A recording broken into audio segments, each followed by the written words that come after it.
Oke, mantap, mantap.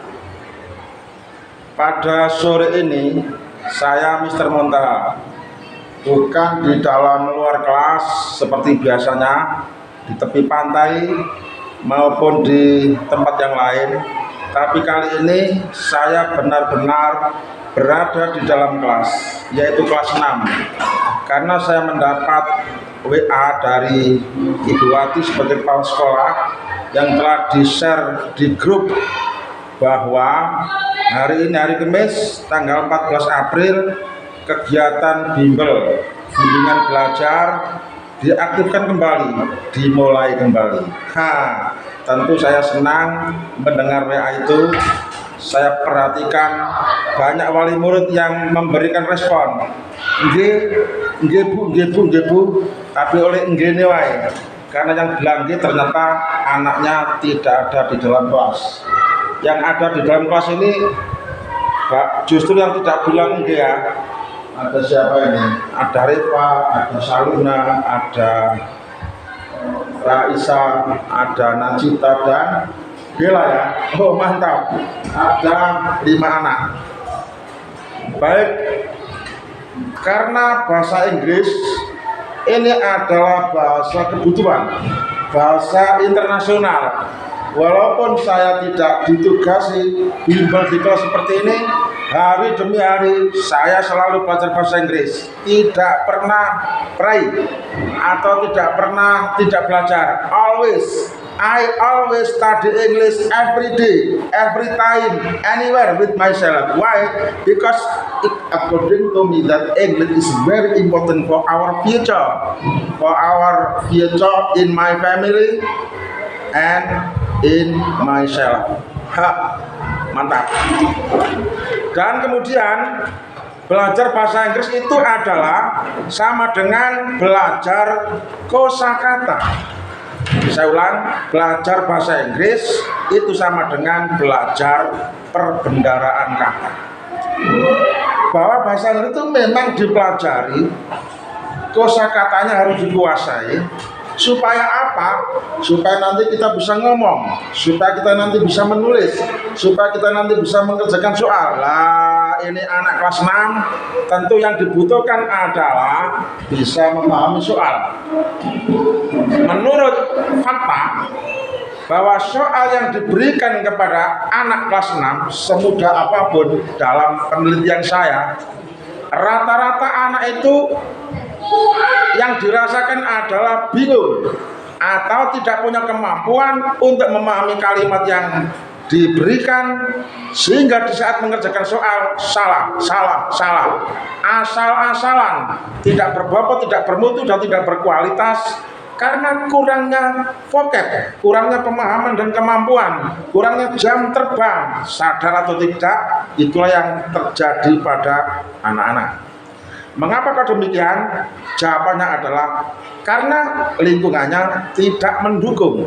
Beda dengan saya dulu, anak saya ustazah, mantap, kuat, fondasinya hebat, kemana-mana selalu juara dan the best, karena keluarganya peduli atau mendukung akan perkembangan bahasa Inggrisnya, sehingga yang terjadi adalah kuat, memiliki vocab yang tahan banting.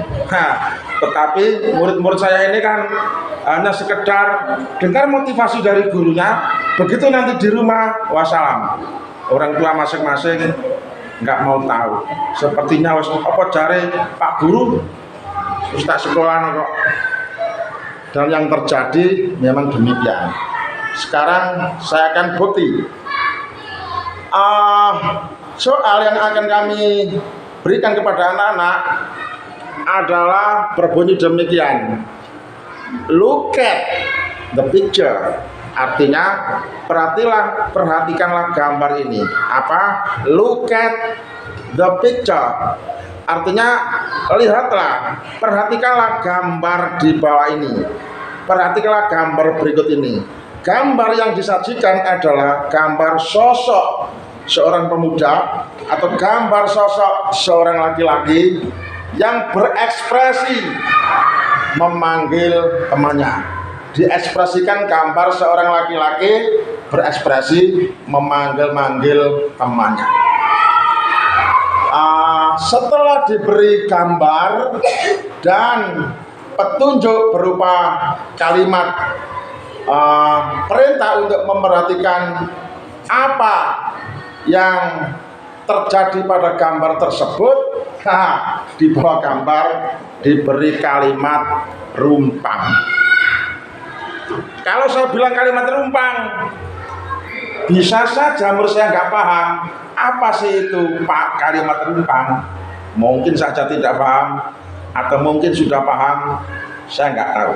Tetapi sekarang akan saya kasih tahu anak-anak. Barangkali sudah tahu, biar tambah mantap.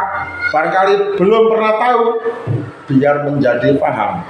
Kalimat rumpang adalah kalimat yang tidak sempurna, kalimat yang tidak utuh, kalimat yang hilang sebagian kosakatanya sehingga menjadi bolong, menjadi titik-titik dan perlu dilengkapi atau perlu disempurnakan.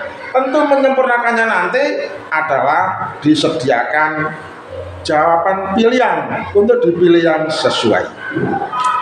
Karena kita belajar bahasa Inggris, maka sudah barang tentu soalnya adalah berbunyi bahasa Inggris. Demikian bunyi soalnya. Mr. Herman, nama orang, berarti artinya Pak Herman. Mr. Herman will titik-titik his friend. Kalau saya artikan, Pak Herman akan titik-titik temannya.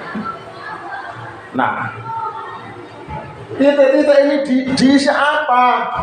Titik-titik ini secara teori will adalah harus verb 1. Maksudnya setelah kata will itu harus verb 1. Tidak boleh verb 2, verb 3, verb n. Wajib hukumnya setelah will adalah verb 1. Ini aturan yang sudah pada bangkrong, tidak bisa diubah oleh siapapun, kapanpun, dimanapun. Aturan ini berlaku secara internasional. Dan saya kira mudah nggak ada masalah dalam hal ini. Setelah will verb 1 berarti kata pilihan yang disediakan semuanya adalah verb 1. Pilihan yang pertama adalah call, ditulis C A L L ya, kalau ditulis cal ya kan, tapi kalau dibaca call. Jadi dalam hal ini bahasa Inggris itu sejatinya terkadang tulisannya dan bacaannya tidak sama. Contohnya ini, ditulis cal, dibaca call, berarti nggak sama antara tulisan dan pengucapan. Kalau sudah begini, maka orang itu butuh jam terbang agar punya pemahaman, oh setiap ketemu kata cal berarti membacanya call. Nah, ini sudah pada bangkrong, nggak bisa dibaca cil, nggak bisa dibaca cul, nggak bisa dibaca col, nggak bisa dibaca cal, bacanya adalah call. Haha, mantap. Ya, ini namanya belajar serius ya. Call artinya memanggil. Memanggil. Apa bahasa Inggris memanggil? Call. Apa artinya call? Memanggil. Ini namanya menguasai. Bisa nulisnya, bisa membacanya, bisa mengartikannya, dan bisa mengaplikasikannya. Inilah yang kita harapkan, menguasai seperti gurunya. Kemudian pilihan yang kedua, write, ditulis mereka, dibaca write. Jadi W-nya enggak terbaca, tapi tertulis. Ini namanya huruf silent. Tertulis tapi tidak terbaca. Hurufnya huruf silent, mati. Write artinya menulis. Dibaca write, ditulis write. Menulis. Pilihan yang ketiga, study, ditulis studi, dibaca study. Berarti antara tulisan dan bacaan tidak sama, Pak? Iya benar, enggak sama. Kalau nulis ya harus studi, kalau membaca ya study. Inilah bahasa Inggris. Uniknya di sini, kadang-kadang ya pada geblok barang. Kok gak podo mbek tulisannya geblok iki. Kadang begitu saya kadang-kadang juga. Beda dengan bahasa Arab. tulisan dan bacaan sama, bahasa apapun demikian, kecuali bahasa Inggris. Banyak yang terkadang antara tulisan dan bacaan tidak sama. Termasuk ini, ditulis studi, dibaca studi. Kalau sudah paham demikian, melekat pada dirinya, maka menjadi satu kebiasaan. Oh ya. Kalau ketemu studi, bacanya studi. Mantap, paham. Nah, ini namanya proses. Kemudian yang ketiga adalah boro. Keempat ya, boro. Ditulis boro, dibaca boro. Oh, berarti antara tulisan dan bacaan sama. Lah, kadang demikian anak-anak, tulisannya dan bacaannya sama, sehingga tidak ada masalah. Ditulis boro, dibaca boro, artinya meminjam. Kalau sudah menguasai seperti ini, call artinya memanggil, kemudian write artinya menulis, kemudian study artinya belajar, kemudian borrow artinya pinjam atau meminjam, maka untuk melengkapi kalimat ini sudah pasti gampang, sudah pasti benar, tidak mungkin meleset, tidak mungkin tersandung, tidak mungkin abal-abal, asal-asal, pasti berdasarkan ilmu pengetahuan. Iyalah, kata kerja yang benar adalah call, artinya memanggil, sehingga kalimatnya akan menjadi seperti ini. Mr. Herman will call his friend, artinya Pak Herman akan memanggil temannya. Loh, kok tahu? Tahu dari mana? Tahu dari petunjuk gambar. Berekspresi memanggil teman.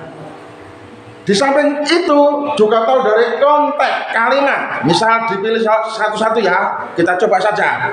Mr. Herman will call his friend. Pak Herman akan memanggil temannya. Oh, masuk. Cocok. Kalau kita pilih yang B, Mr. Herman will write his friend. Pak Herman akan menulis temannya. Wah, nggak cocok. Wong Herman teman kok ditulis, nggak cocok. Kecuali surat ya, akan menulis surat barangkali masuk. Ini nggak masuk. Kalau kita pilih yang C, Mr. Herman will study his friend. Pak Herman akan belajar temannya. Gak cocok. Mr. Herman will borrow his friend. Pak Herman akan pinjam temannya. Ya, nggak masuk. Yang paling relevan adalah Mr. Herman will call his friend. Pak Herman akan memanggil temannya. Apa bahasa Inggrisnya? Pak Herman akan memanggil temannya. Mr. Herman will call his friend. Mr. Herman will call his friend. Apa artinya? Pak Herman akan memanggil temannya. Haha, mantap.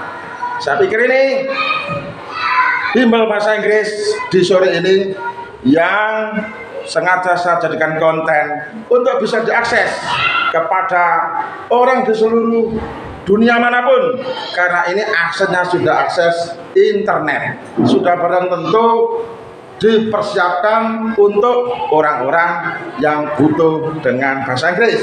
Yang tidak butuh berarti tidak usah mengakses akan video ini. Ini hanya untuk pecinta-pecinta bahasa Inggris saja. Mantap, saya pikir ini.